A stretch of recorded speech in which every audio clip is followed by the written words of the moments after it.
Bonsoir. Voilà, nous démarrons ce live de février. Nous sommes le 3 février 2023. Bienvenue à toutes celles et tous ceux qui se connectent. Comme d'habitude, on va attendre un petit peu que les uns et les autres arrivent. Il faut en général que les premiers noms apparaissent et ensuite, ça va assez vite. Voilà, bonsoir à Didier qui nous a rejoints. Nous approchons de la dizaine et je sais que ça va grimper assez vite. Pas la peine que je commence trop vite. Dim nous a rejoint également. Bonsoir. Je vois arriver Elias également. Yannick. Ça y est, on est 25, ça commence à arriver.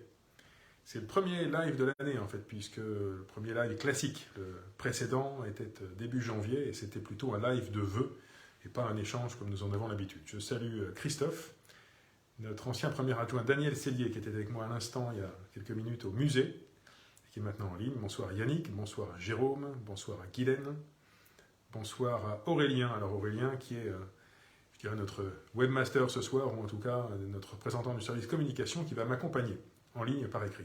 Bonsoir à Christophe, bonsoir à Pascal, bonsoir à Daniel, Didier, je l'ai déjà salué tout à l'heure, bonsoir à Karine. Voilà, on approche de la cinquantaine. Bonsoir à Dédé Douai, à Sylvie Debrenne, notre présidente de l'Union des commerçants, avec qui je déjeunais tout à l'heure. Bonsoir à Myriam, à Dorothée. Voilà, Aurélie nous rejoint également. Liliane, qui me dit « ce serait bien d'augmenter le son ». Alors, moi, je parle normalement, c'est pas à mon niveau, je pense, que je peux augmenter le son. Peut-être qu'on essaiera de travailler, on en avait parlé avec un micro-cravate, quelque chose qui permet que vous m'entendiez mieux, mais montez le son de votre côté. Et normalement, ça devrait aller. Bonsoir à Sylvie, à François Gruet, qui me dit toujours en convalescence. Voilà, un petit accident, je crois que c'était le poignet. Bonsoir à Noël. Bonsoir à Sophie, à Aïda Mohamed. Bonsoir à Mounir. Bonsoir à Patrice. Voilà. Bonsoir à notre adjointe de quartier Marie Delattre. Bonsoir à Laurine. Carole Divrechy, notre conseillère municipale qui m'accompagne sur les questions de commerce. Bonsoir à Jérôme. Bonsoir à Jeanne. Bonsoir à Priscilla. Écoutez, je pense qu'on ne va pas tarder à démarrer. J'ai un peu moins de monde que d'habitude, mais je pense que les gens vont continuer à arriver. Bonsoir à Bruno. Voilà, Noël me rend mon salut. Noël qui s'occupe de nos aînés pour les amener dans les clubs. Bonsoir à Monique, à Aïcha. Voilà. Bonsoir à Jonathan, que je crois reconnaître également.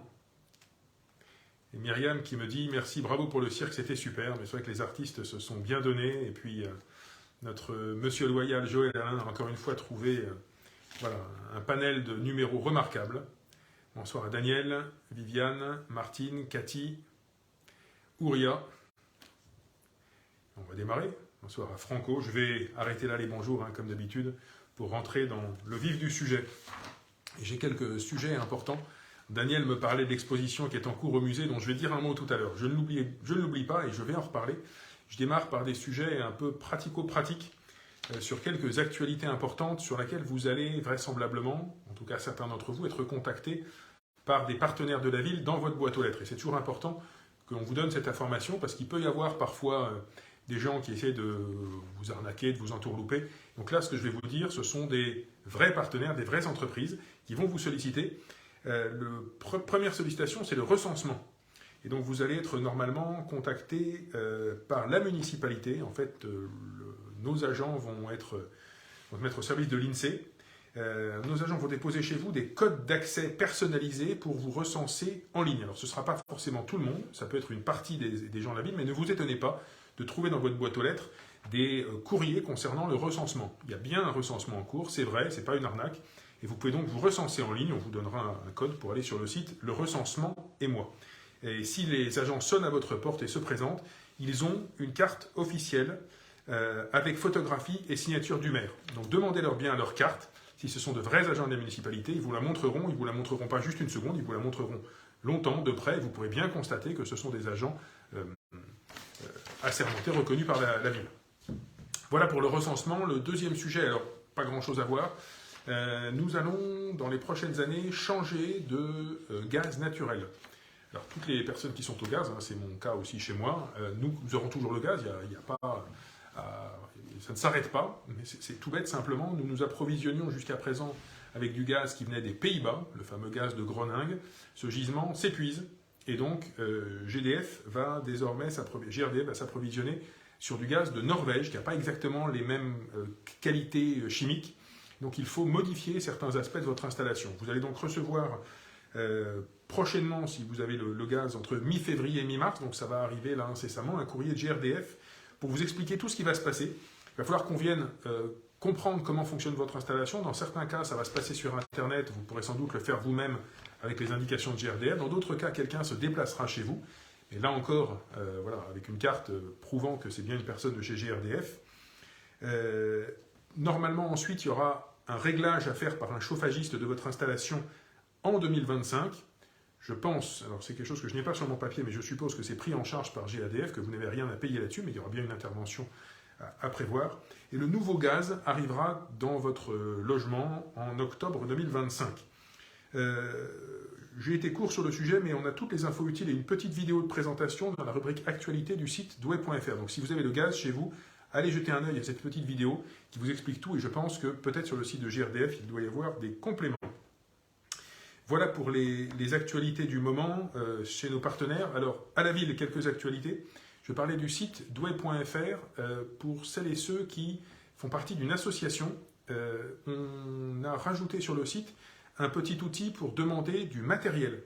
Donc maintenant, ça ne se passe plus par un courrier ou par un coup de téléphone ou par un mail, c'est beaucoup plus simple. On a toute la liste du matériel disponible, les tables, les chaises, les tonnelles, les branchements forains, etc.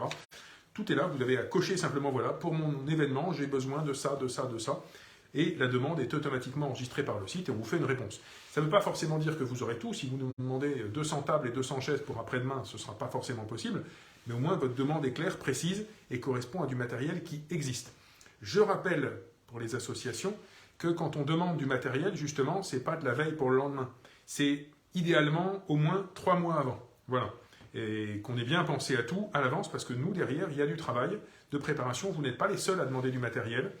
Nos agents ont aussi beaucoup d'autres tâches pour des événements que la ville organise, d'autres sollicitations. Donc il faut vraiment s'y prendre à l'avance. C'est important. Ça, c'est pour le matériel. Je change de sujet pour celles et ceux qui aiment bien nager. Nous avons fermé pendant 5 semaines la piscine des Glacis. Elle vient de rouvrir le lundi 30 janvier, donc elle est rouverte depuis quelques jours. En fait, on pensait la fermer pendant 3 semaines. On s'est aperçu qu'il y avait un petit problème d'étanchéité. Il y avait quelques travaux à faire de peinture, de remplacement, de dalles de faux plafond. On en a profité pour cette fermeture qui normalement était pour une vidange de la piscine. On doit faire une vidange chaque année. Donc on a fait la vidange, on a fait quelques travaux. Ça a duré un bon mois. Les Glacis, c'est rouvert. Et alors, on enchaîne avec la piscine Beau Soleil qui ferme du 4 au 26 février. Là encore, pareil, pour vidange et petits travaux. C'est des vidanges qu'on fait souvent l'été. Là, j'ai choisi avec les élus de la ville de les mettre l'hiver. Ça permet de faire cette vidange obligatoire à un moment où ça fait aussi des économies de chauffage. Mais il y a donc toujours une piscine active à un moment donné. Donc en février, on ferme Beau Soleil le temps de cette vidange et de ces petits travaux. Et on la rouvre ensuite. En parlant de travaux, et pas très loin de Beau Soleil d'ailleurs, nous allons démarrer mi-février les travaux de l'avenue de Metz. Alors c'est une grande avenue qui traverse tout le faubourg de Béthune et qui s'étaleront ces travaux jusqu'au mois de juillet. Réfection des réseaux électriques, on a déjà commencé à effacer certains réseaux, télécommunications, éclairage extérieur, réaménagement complet de la voirie et des trottoirs. Donc c'est un gros chantier pratiquement de mur à mur. On va faire une lettre circulaire à tous les riverains, on viendra vous expliquer tout ce qui va se passer. C'est un chantier qui va être perturbant forcément pour les riverains. On s'arrangera pour que vous puissiez quand même évidemment rentrer chez vous. Mais voilà, c'est 5 à 6 mois de chantier intensif pour ces trucs qui en avaient bien besoin. Un mot en partant à Dorigny. Nous allons planter 3000 arbres. Oui, c'est ça, 3000 arbres à partir de ce lundi 6 février. Alors en fait, c'est une micro-forêt, c'est une toute petite forêt, mais très dense qu'on plante. C'est un concept qui nous est apporté par l'association ou la société Biforest. C'est sur une zone assez réduite, en fait, derrière l'école de la Mouchonnière. On va faire participer à ça les écoles de Eugène Langlais, La Solitude, Jeanne-Georges, la Mouchonnière, des élèves vont nous aider à planter. Le projet, je le souligne, est soutenu financièrement par le Conseil régional. Merci à la région. Et par la Fondation Crédit Mutuel Nord-Europe, qui sera là également. Merci à ce mécène. Donc ça aura lieu ce 6 février, vraisemblablement dans la matinée. Les sujets sont variés, vous voyez, je voulais signaler également que nous avons, juste avant les vacances de février, le prochain conseil municipal qui aura lieu le 10, vendredi 10, donc c'est à 18h. Le conseil municipal, si vous voulez y assister en physique, évidemment c'est possible, ça a lieu à Camille Guérin au Faubourg de Béthune. Vous pouvez aussi y accéder en vidéo, le conseil est diffusé en direct et puis la vidéo reste disponible en ligne de manière durable après. Le gros sujet de ce conseil municipal de février, ce sera le débat d'orientation budgétaire. Donc, pas encore le vote formel du budget, mais vous aurez toutes les informations, si ça vous intéresse, sur le cadre du budget 2023 de notre commune. Avant de passer à des sujets sur les inscriptions, il y a un petit sujet dont je voulais vous parler et qu'on mettra peut-être dans un prochain Douai Notre Ville. On a échangé là-dessus hier avec nos agents de la police municipale et avec notre adjoint Jean-Michel Leroy. Nous nous apercevons qu'il y a beaucoup de véhicules épaves qu'on ramasse dans les rues de Douai et où, lorsque nous nous retournons vers le propriétaire, en fait, le propriétaire, tout étonné, nous dit « Ah mais non, mais moi je ne comprends pas, ce véhicule, il n'est plus à moi, je l'ai vendu. » Sauf que vendre un véhicule, je le souligne, c'est une procédure très précise, très particulière, et si on ne fait pas toutes les étapes de cette procédure, attention, vous pouvez avoir l'impression d'avoir vendu votre véhicule et en fait vous ne l'avez pas vendu.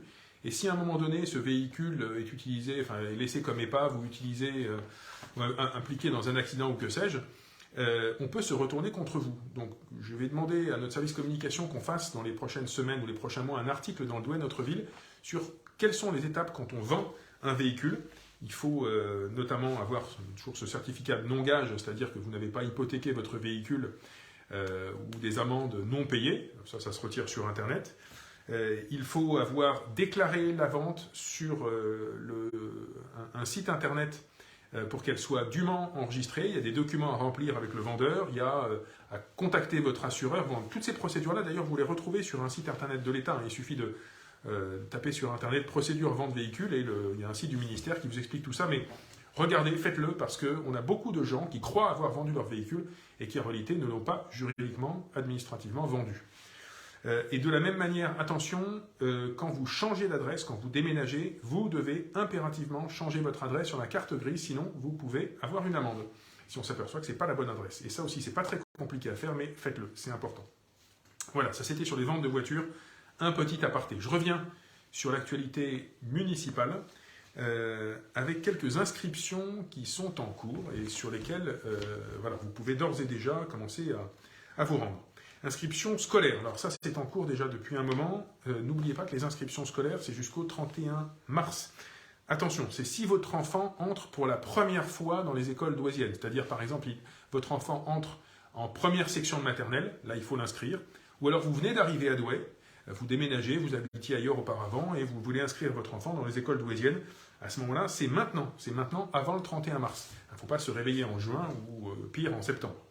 Alors, vous pouvez le faire par le kiosque famille, directement en ligne. Vous pouvez le faire en téléchargeant un dossier d'inscription sur le site douai.fr. Ou vous pouvez vous rendre au 190 rue des Ferronniers, à la direction de l'éducation, où on vous donnera le même dossier. Votre enfant, je le signale, sera inscrit ou inscrite dans son école de secteur. Si vous voulez que votre enfant soit inscrit ou inscrite dans une autre école de la ville, vous pouvez demander une dérogation, il faut pour ça la justifier. Ça ne peut pas être juste, j'ai envie, je trouve que l'école est plus jolie, que les profs sont plus sympas, voilà, non, c'est pas possible sur ces critères-là. Mais en revanche, si c'est sur le chemin de votre travail, si c'est parce que la nounou ou un grand-père, une grand-mère habite juste à côté, si ça vous facilite la vie objectivement, évidemment, c'est des critères que nous pouvons entendre. Et il y aura une commission présidée par notre adjointe Agnès Dupuis qui examinera toutes les demandes. Je rappelle que l'inscription dans une école est obligatoire dès 3 ans. Voilà. Et que les quelques parents qui voudraient, parce que d'ailleurs je ne conseille pas faire l'école à la maison, je ne le conseille pas parce que c'est très bon et formateur pour un enfant d'être au milieu d'autres enfants et de découvrir aussi la vie en société. Mais les parents qui voudraient faire l'école à la maison doivent évidemment se déclarer auprès de l'inspection d'académie. On ne le décide pas tout seul, on doit se signaler et le faire savoir. Autres inscriptions. Alors, je parlais de la piscine tout à l'heure. Nous allons avoir à la piscine des Glacis le 18 mars la 3e édition des boucles de Gaillan aquatiques. Voilà, c'est un événement sympathique et festif et vous pouvez vous inscrire en ligne depuis à partir de lundi prochain et jusqu'au 17 mars. Donc, Voilà, pendant plus d'un mois, vous pourrez vous inscrire aux boucles de gagnants aquatiques sur le site douai.fr. N'hésitez pas. Et puis, autre inscription, alors là, ce n'est pas le même bain, c'est un bain de musique. Ce sera le festival plein air, le festival de musique électro, les 19 et 20 août prochains au parc Jacques Vernier. Ça y est, la billetterie est ouverte. Alors, c'est une billetterie qui n'est pas gérée par la ville, qui est gérée par les organisateurs. Mais vous avez des liens sur le site de la ville, le lien sur douai.fr, avec un tarif spécial pour les Douaisiens. Alors, j'ai sous les yeux quelques noms d'artistes qui passeront. Si vous êtes fan de musique électro, ça vous parlera sûrement, moins à moi. Nous avons The Avener, Boys Noise, Breakbot, La Petite Fumée, Trinix, Too Many DJs, etc. Je crois que, connaissant les organisateurs, ce sont plutôt des noms importants de la communauté musique électronique qui vous sont proposés pour cette édition 2023. Je termine rapidement et puis ensuite on essaiera de passer un quart d'heure sur les questions-réponses. Quelques idées de sorties à vous proposer, mais voilà, tout ça vous le retrouvez évidemment dans le Douai Notre Ville, et vous le retrouvez aussi d'ailleurs pour ce qui va se passer pendant ces vacances là-dessus. Voilà, ce petit dépliant que vous avez à l'hôtel de ville, que vous avez dans les bibliothèques, et qui vous donne toutes les infos sur ce qui se passe pendant les vacances. Une exposition livre à la bibliothèque Marceline des Bordes-Valmore, qui a sorti voilà, son propre petit dépliant. Des visites, des ateliers pour voilà, tout vous raconter sur l'histoire passée, présente et future du livre. Tout est sur le site internet de la ville. Une très belle exposition que nous avons inaugurée tout à l'heure. J'en viens à l'instant. Voilà, c'est ça la photo que vous avez en une de Douai Notre Ville. Cette photo, c'est une photo qui est prise dans les déambulatoires du musée de la Chartreuse, et c'est un jeune du lycée Edmond-Labbé ou du lycée Rabelais, je ne le reconnais pas, parce qu'il a les mains sur le visage, qu'on voit sur la photo. C'est tout un groupe de jeunes, d'étudiants, de lycéens, qui ont participé à un projet, qui ont fait les photos eux-mêmes, conçu les photos, qui ont été modèles sur les photos, et toutes ces photos, qui sont d'ailleurs magnifiques, sont exposées dans le cloître et à l'étage du musée de la Chartreuse jusqu'au 3 avril. Donc allez-y vite, c'est voilà, un projet accompagné par le photographe Dominique Schein, alias Omar Payette. Et certaines de ces photos, d'ailleurs, sont visibles aussi rue de Mélin sur certaines vitrines commerciales. Nous avons à l'école d'art une exposition défaite foraine, un petit jeu de mots sur le mot défaite, des artistes Léa Pélisson et Lana Ruellan, une vision ludique, libre et inventive de cette forme de divertissement qu'est la fête foraine. Donc ça, allez-y jusqu'au 4 mars à l'école d'art. Nous avons ce dimanche 5 février un concert de l'orchestre de Douai, Sensation forte avec les vents. C'est à 16h à l'auditorium Henri Dutilleux, c'est toujours de grande qualité. Donc l'orchestre de Douai a son propre site, orchestre-douai.fr. N'hésitez pas. Un événement sur la santé organisé par la CPTS, la Commission professionnelle territoriale de santé du Grand Douaisis, le mardi 7 février. Donc ça c'est mardi de la semaine prochaine, tout l'après-midi de 14h à 18h, à la salle René Lancel et Paul Pechnard de la résidence Gaillan. Les médecins vous proposent des dépistages de maladies chroniques, une sensibilisation sur l'alcool, la drogue, le tabac. Donc vous allez pouvoir rencontrer des professionnels de santé pour faire de la prévention. C'est évidemment gratuit, organisé par la CPTS Grand Douaisis à Gaillan, mardi après-midi. La Maison de l'Europe organise la semaine prochaine sa semaine ukrainienne avec des expositions, conférences, ateliers culinaires, des animations. Tout ça aussi est gratuit. Plus d'infos sur le site internet de la ville. J'ai parlé du conseil municipal tout à l'heure, ben oui j'ai anticipé, c'est bien ça, c'est le vendredi 10 février à 18h. Pour les fans de manga cette fois-ci, un rendez-vous incontournable qui sera les samedis 11 et 12 février, donc le week-end de la semaine prochaine, toute la journée de 10h à 19h à Gaillan Expo. Voilà, Chibi Geek Fest à Gaillan Expo. Là je ne suis pas sûr que ce soit gratuit, mais c'est un très bel événement sur le manga, le jeu vidéo, les comics, la science-fiction. Plus d'infos sur le site douai.fr ou sur le site de Gaillan Expo. Si en revanche vous préférez le catch, le même week-end, samedi 11 et 12 février, nous avons des affiches de catch au complexe sportif de la Porte d'Arras. Alors c'est 10 € pour un spectacle et 15 € pour les 2 jours. Plus d'infos là encore sur le site de la ville. Et ce sont des catcheurs douaisiens qui organisent l'événement. Le marché aux livres d'occasion de février aura lieu le samedi 18 devant le Beffroi rue de la Mairie. Je crois qu'il y a d'ailleurs quelques soirées associatives aussi ce samedi 18, me semble-t-il, à la Brayelle et à Frémarais, je crois. Mes vacances à Douai, j'en ai parlé tout à l'heure. Vous retrouverez donc toutes les actualités dans cette petite brochure que j'ai montrée tout à l'heure. Et puis la pièce de théâtre à ne pas manquer dans ce mois de février au théâtre de Douai, c'est le lundi 27 à 20h30, lorsque Françoise paraît avec Sophie Forte. Voilà, coup de cœur de cette 237e saison de théâtre. J'en ai fini avec les informations que je voulais vous partager. Si vous avez quelques questions, alors j'en ai vu une passer, celle que vous avez posée tout à l'heure, je n'arriverai plus à les voir. Donc n'hésitez pas à me les reposer. Quelqu'un me parlait de la rue du Canteleu. Et effectivement, la rue du Canteleu fait partie de nos priorités. C'est une des rues qu'on a identifiées. Alors le problème que j'ai, c'est que j'aimerais que le propriétaire de l'hôpital général fasse ses travaux de réseau. Parce que les réseaux vont passer sous la rue du Canteleu, donc il y a des tuyaux, des câbles, etc. à passer. Ce serait dommage de refaire bien cette rue et de la casser juste après pour les réseaux. Mais on n'attendra pas très longtemps. De toute façon, c'est une rue moi, que j'aimerais programmer. Alors malheureusement, cette année, on a dû faire quelques arbitrages. On ne la fera pas en 2023, mais j'aimerais la programmer en 2024. Et en attendant, s'il faut qu'on aille poser une rustine, on va le faire. Madame Jeanne me pose une question intéressante. Est-ce que la mairie propose un service CARSAT pour aider sur un dossier en cours? Oui, alors moi je vous conseille de vous rendre à la maison France Service de Frémarais, Jeanne. Et là-bas, on pourra vous accompagner sur votre dossier CARSAT. C'est une des spécialités des maisons France Service. Je regarde les... Alors, Christophe me demande pourquoi il fait noir à la résidence Bourseul Camille Guérin. Alors, je suppose que la résidence Bourseul, je crois que les éclairages sont municipaux. Je signale que nous avons mis en œuvre, maintenant depuis quelques semaines, l'extinction des éclairages à partir de 23 h. J'ai une ou deux rues où j'ai des remontées négatives et on est en train de regarder ça avec le service de la voirie. J'ai d'autres rues où j'ai pas de remontée négative, mais c'est à partir de 23 h. Si c'est avant 23 h, alors c'est qu'il y a un problème et on va regarder. Dina Sylvie Azouz me dit: je vous ai envoyé 2 mails pour vous inviter à un match de basket, pas de réponse. Eh bien écoutez, renvoyez-le moi s'il vous plaît, je suis désolé, à mon adresse mail à contact@ville-douai.fr et je l'examinerai. Voilà. Aurélien a mis en lien pour Jeanne la page de la maison France Service de Frémarais. N'hésitez pas à y aller pour des questions liées aux impôts, liées à la CAF, liées à la CARSAT, etc. On vous répondra sur tout ça. Guillaume me dit: à quand des contrôles de vitesse sur le boulevard Polaillé et autres? Écoutez, je peux noter le boulevard Polaillé dans cette liste, où la police nationale d'ailleurs en fait aussi régulièrement de son côté.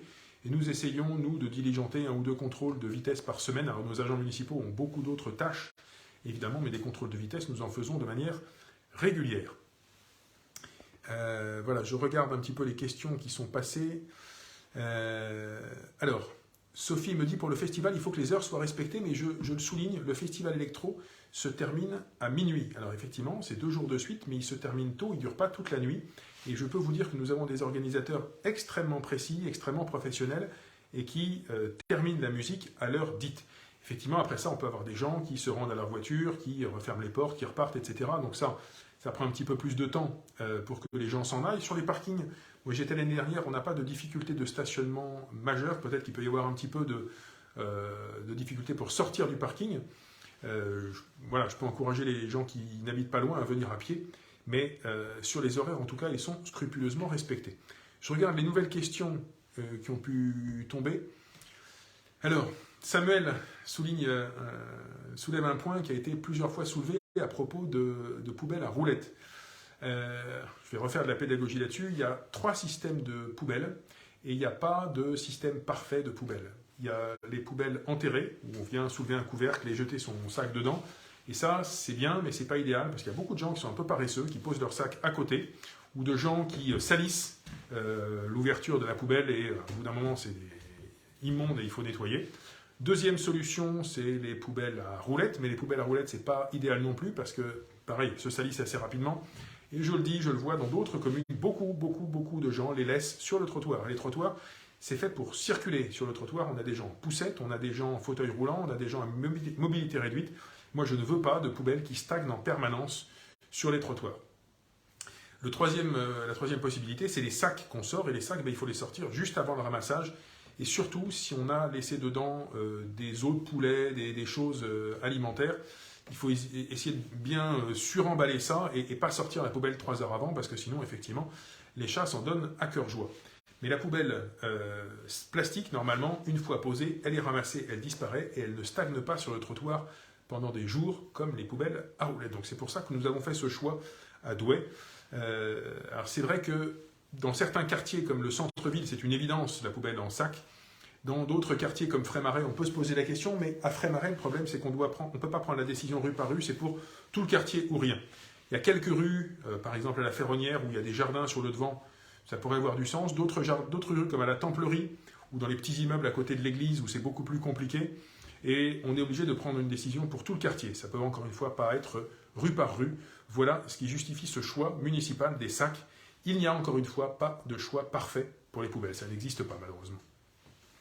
Jeanne me signale un petit dépotoir à hauteur de l'Orange Bleu et de Delem au coin de la rue Victor-Gallois. Alors oui, ça c'est un endroit qu'on va nettoyer régulièrement et je peux vous dire que les dépôts sauvages coûtent beaucoup d'argent à la ville, donc aux contribuables, donc à nous. Voilà, nous dépensons beaucoup d'argent à nettoyer les cochonneries des autres parce qu'on a des gens malpropres, des gens inciviques qui viennent mettre n'importe quoi n'importe où, parfois des tôles amiantées, parfois des déchets de chantier. Oui, nous avons, soyez vigilants si vous faites venir un artisan chez vous. Il y a des artisans peu scrupuleux, pas tous, hein, mais certains, qui déposent leurs déchets de chantier n'importe où. Et c'est un des sujets qu'on va regarder avec les caméras mobiles dont nous allons nous équiper. On est en train de négocier avec l'État, parce qu'il faut que l'État nous autorise sur certains secteurs à poser des caméras mobiles. Dès que l'État nous aura donné l'autorisation, on mettra des caméras dans les endroits où on sait qu'il y a des dépôts sauvages, et j'espère bien que nous attraperons des contrevenants. Et là, on leur facturera l'enlèvement, et ça peut coûter très cher. Alors, Thérèse Demailly, que je salue, me dit que la rue des Vierges devient de plus en plus sale. Bon, on va faire un gros passage, mégots, chewing-gum, poubelle éventrée, on ira. Si Aurélien peut me le noter et le remonter au service du nettoiement, on va aller faire un bon passage, rue des Vierges. Merci à vous, Thérèse. Alors, Aurélien souligne, eh ben oui, voilà, dans votre résidence, les poubelles sont sorties entre 8h et 10h le matin. Alors ça, c'est pas du tout l'heure prévue, les poubelles, c'est le soir, à partir de 19h. Et attention, parce que on est susceptible de vous mettre une amende si vous sortez les poubelles plus tôt. Alors, si vous sortez à 18h30, on ne dira trop rien, mais les gens qui sortent à 8h ou 10h, non. Ouais, alors Patrice me dit, si on travaille en 2-8, on doit mettre ses poubelles vers midi. Oui, ok, certes.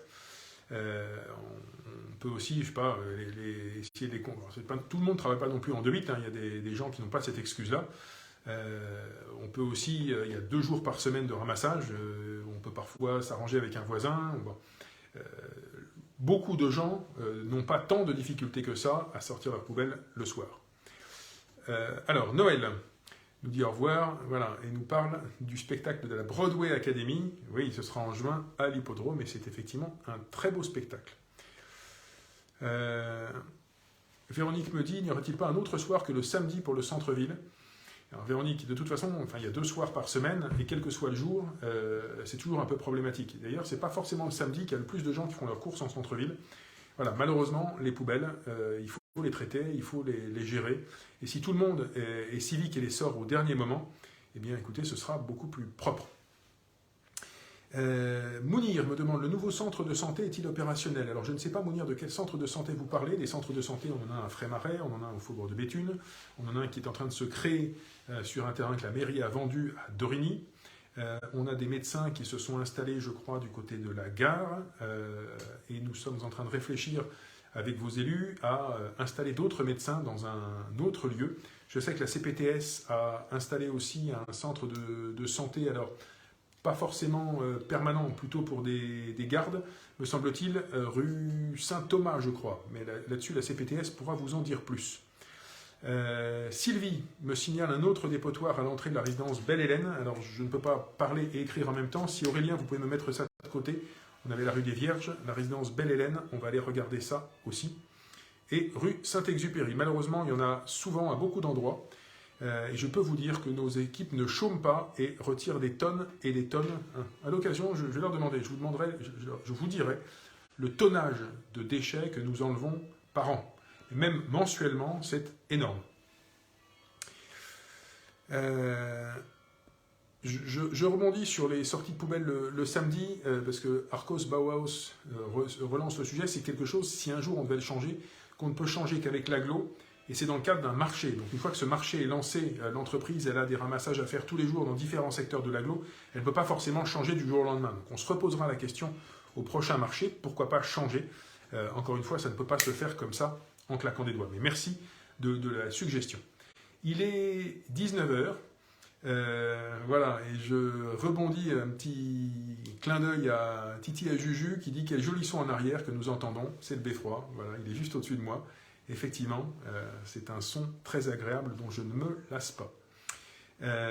Patrice me dit oui, vidéosurveillance pour les déchets sauvages, c'est bien ça Patrice, vous avez bien compris, vidéosurveillance avec des caméras mobiles qu'on déplacera en fonction des besoins d'un point à l'autre, parfois un mois ici, une semaine là, pour pister les contrevenants. Parce que c'est effectivement, c'est toujours vers la ville qu'on se tourne en disant « Ah là là, il faut ramasser ceci, il faut ramasser cela ». En attendant, ce serait beaucoup plus simple que les gens inciviques et malpropres respectent plus l'environnement et leurs concitoyens. Allez, Aurélien me parle de l'ère de camping-car. C'est quelque chose sur lequel je n'ai pas de solution idéale.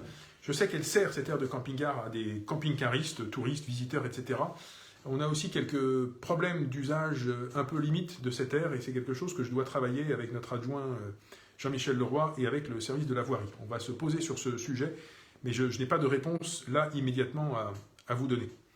Voilà, Dorian apprécie aussi le beffroi.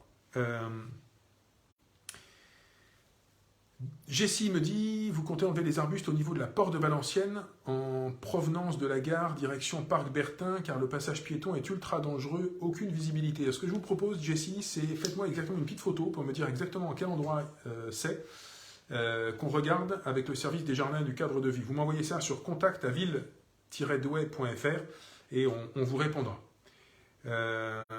Voilà, je pense qu'on va s'arrêter là sur ces histoires de beffroi et de buissons. Il est déjà 19h01. Je vous souhaite une très belle soirée douaisienne, un bon week-end. Dans peu de temps pour les écoliers ou ceux qui s'arrêteront quelques jours, de bonnes vacances. Et je vous donne rendez-vous début mars pour le prochain live du maire. Bonne soirée à toutes et à tous. Merci de votre attention et à très bientôt. Au revoir.